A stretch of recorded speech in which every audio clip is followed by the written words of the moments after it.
So let's go to create our brand new scene. This time I'm going to do a 2D scene. It's a no 2D, and let's just call this scene level 1. And then I'm going to need my player car. Oh, let's cancel that. I'm not going to add a car. I'm going to instantiate a child scene. I'm going to grab that player car I've already created. So let's say instantiate a child scene, and we're going to add the car into the scene. And you'll see that it comes in with the camera all ready to go.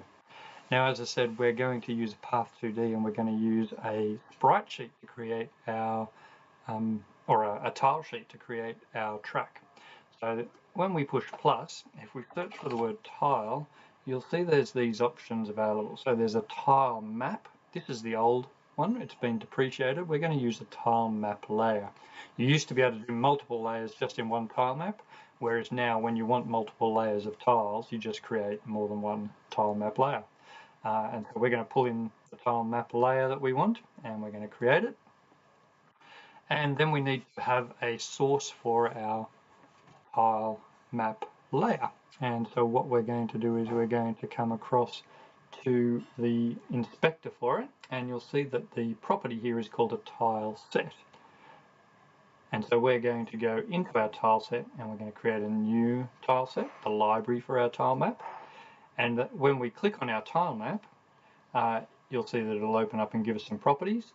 We're also going to want a physics layer on our tile set because we're going to add collision shapes to it. And so when we push the plus, let's add an element, and you'll see that gives us a collision layer. So that's just by going to the tile set, looking at the properties for the tile set, the physics layer, and then adding the element, a collision layer for that.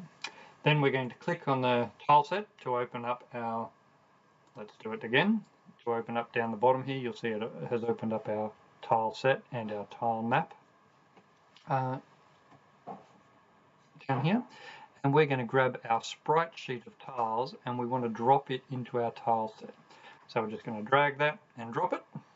It'll take a little bit of time to read that, and then it says you want to automatically create tiles. Now it probably won't do this the way I want it to, but it's going to create tiles for me out of this tile sheet. And then once that's done, which it's currently having a go at, I will be able to change the properties, and I'm going to resize this little window down the bottom once it loads. There it is, so it's loaded in.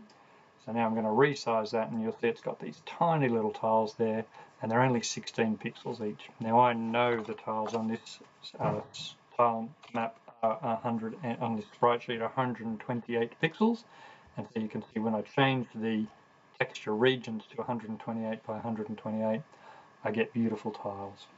And so then I can choose the tiles that I'm wanting, and I can draw with them. But I want to add collision shapes to some of them, and so I'm going to use these blue colored tiles, and I'm just going to use these ones down here that have got both a left and a right track.